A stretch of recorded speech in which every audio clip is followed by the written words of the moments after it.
Ever wanted to quit being a corporate tech employee and work for yourself, but no matter how hard you try, you just can't take the leap? If it makes you feel any better, I've been there. I knew I was done working for the man for 15 years before I actually did it. And it wasn't because I was lazy or scared of responsibility. I had a wife, 3 kids, and a mortgage. All I really knew was the security of a desk job. But then 8 years ago, my life completely exploded. On the outside, things looked just great. At work, I kept hearing things like, "You're the best consultant I've ever worked with." But at home, everything was falling apart. I was burned out. I was addicted to distraction. And instead of leading my life, I was trying to escape it. In the middle of that mess, I finally had to face something I'd avoided my entire career. It wasn't my skills that were holding me back. It wasn't even a lack of opportunity. It was fear. But I got through it. And now I've been self-employed in tech for nearly a decade. And I've coached over 140 developers who were also stuck in the same place I was, capable and experienced, but frozen. There's one thing, though, I don't always get a chance to tell them. See, I read all the self-help books, and I absorbed all the business advice I could find. But in the end, there was one book that gave me the courage to move forward when nothing else did: the Bible. So in this episode, I want to show you 4 really seductive lies the tech industry sells us, lies that keep us trapped in corporate jobs way past the time we should be building our own path. And I'll share what scripture showed me about how to move forward, even when there's no clear way to go. The American dream here in the United States tells us this: if you work hard enough and be responsible with your money, you will become successful. But success means different things to different people. When I was an employee, it seemed like almost everything I did was about making money. Since I was providing for 5 people, some of that was just being responsible. But I also believed that with enough money, I would never need anyone's help. That lie fell completely apart when I resigned 8 years ago. I couldn't work because I developed chronic sleep problems. I did sleep studies, followed all the sleep hygiene, changed my nutrition, and got mental help even. But I couldn't heal fast enough. In just 2 years, I spent all my savings, my stocks, and fell behind on my mortgage. All those years I played it safe by being an employee and saving diligently went completely out the window. It was in Luke chapter 12 of the Bible where I found my mistake. Jesus often teaches in parables. These are short stories that have a deeper meaning, that teach better than just information alone. Here's the story he tells. A rich man's land was very productive. He thought to himself, "What should I do since I don't have anywhere to store my crops?" "I will do this," he said. "I'll tear down my barns and build bigger ones and store all my grain and goods there. Then I'll say to myself, you have many goods stored up for many years. Take it easy. Eat, drink, and enjoy yourself." But God said to him, "You fool, this very night your life is demanded of you. And the things you've prepared, whose will they be?" That's how it is with the one who stores up treasure for himself and is not rich toward God.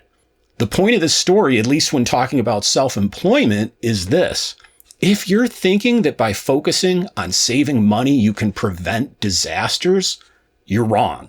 Even if you don't believe in God, you know you can't control the future. I don't say this to scare you. I say it to free you. Because if you want to work for yourself, you have to take action in the face of risk. When I help developers start working for themselves, I do try to use strategies with the least risk possible. But as Jesus shared in this story, coasting in comfort mode is dangerous.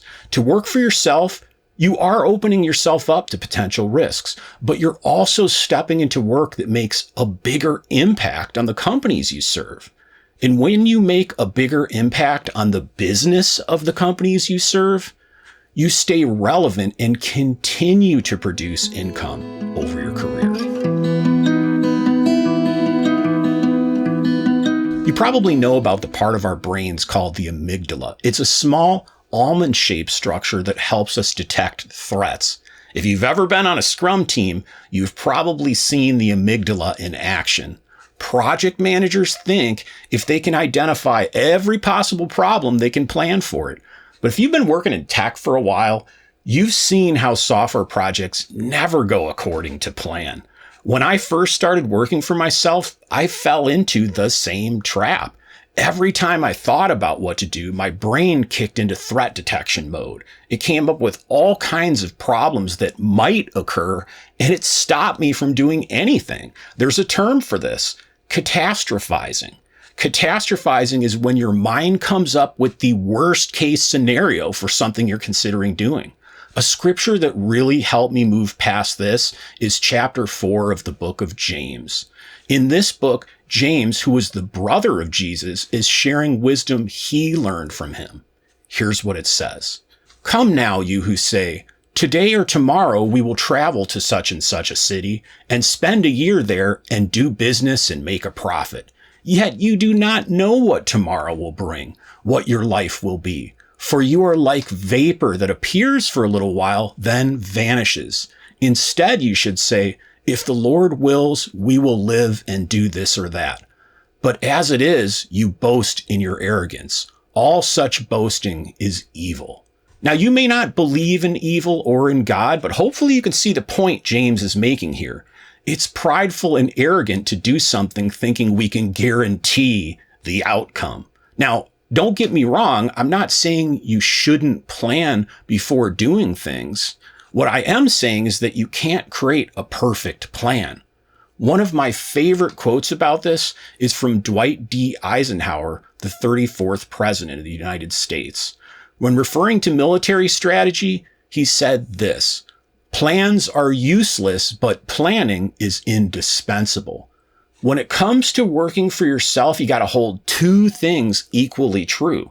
If you don't do any planning, you really only have yourself to blame. But if you do and things don't go according to plan, remember this. Sure, sometimes it is your fault, but just as often it can just be how the cards fell.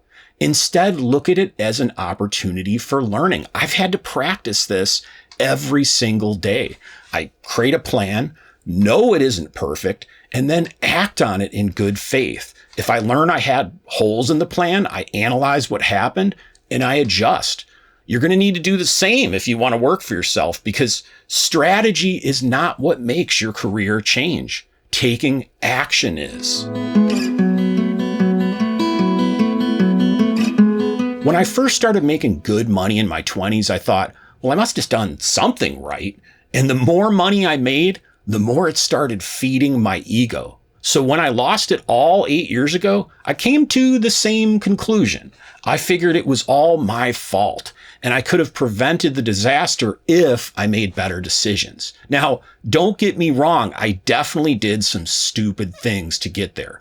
I smoked weed to deal with stress for 20 years. I played video games when I didn't want to face my frustration with work. And I avoided my wife and kids when I felt guilty about being in a bad mood all the time. That landed me in a recovery program at a church. It's kind of like Alcoholics Anonymous, but for anyone with serious problems, really.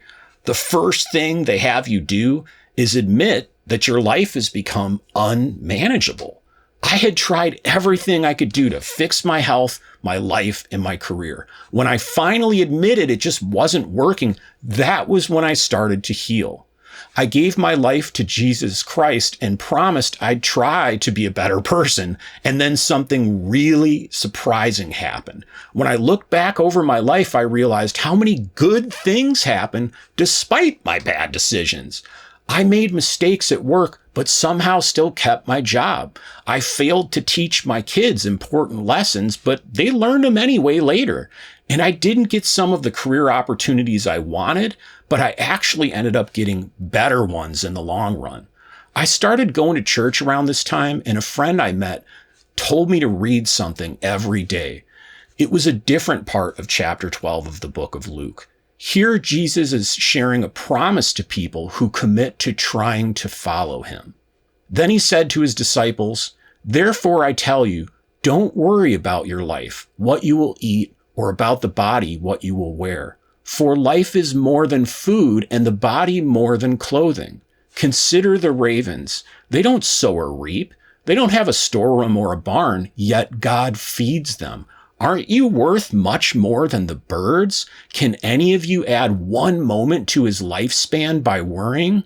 If then you're not able to do even a little thing, why worry about the rest?" What Jesus is teaching here is how worrying kept me trapped in fear. At least in the United States, I'll probably never have to fear going hungry or not having any clothes.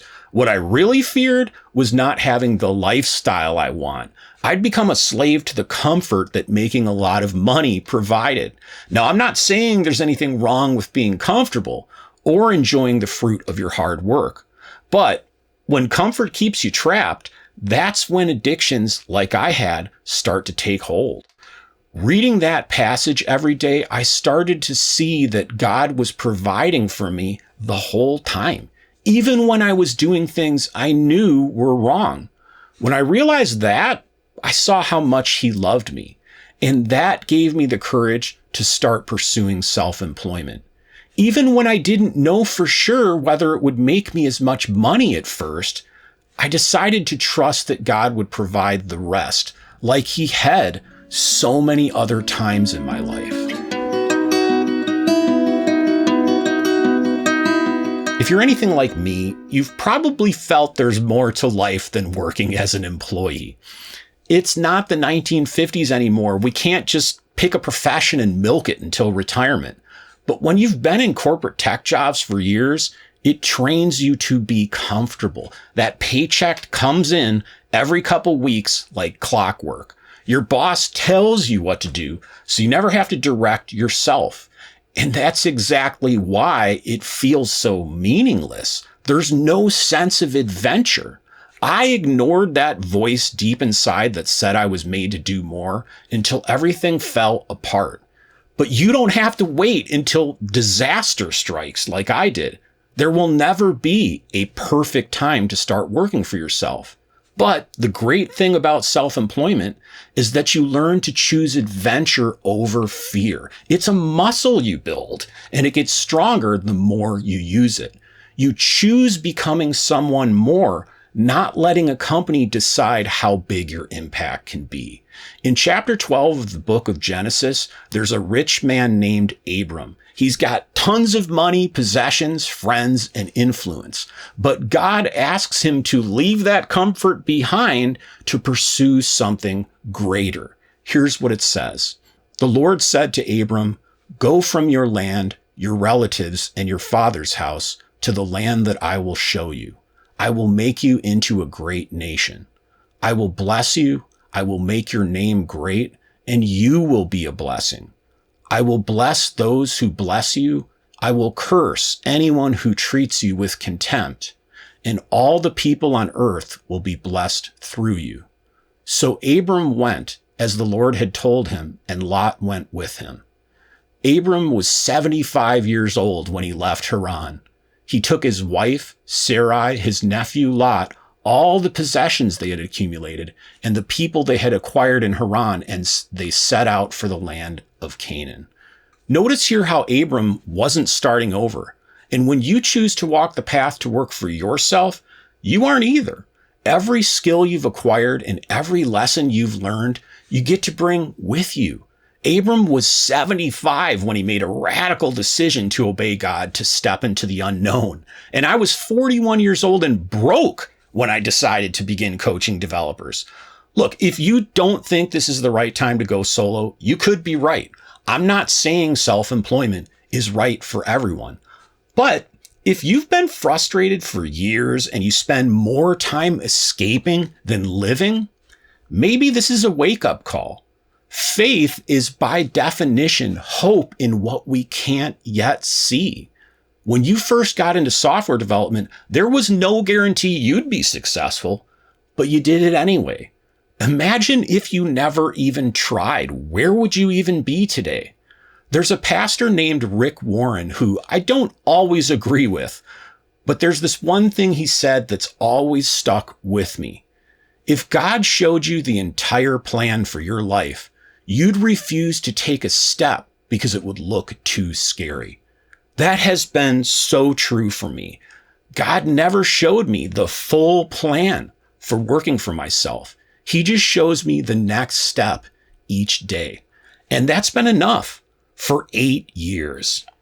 I hope you feel a little better hearing that you don't need a perfect plan. Taking action in the face of uncertainty is how you become a premium consultant. But taking imperfect action isn't enough. You can still use a high-level plan to avoid some of the big pitfalls. You still got to craft a compelling offer, close the deal, deliver your services, and get paid. So to learn how to do that, watch this video about my 10-step system for becoming a respected premium consultant.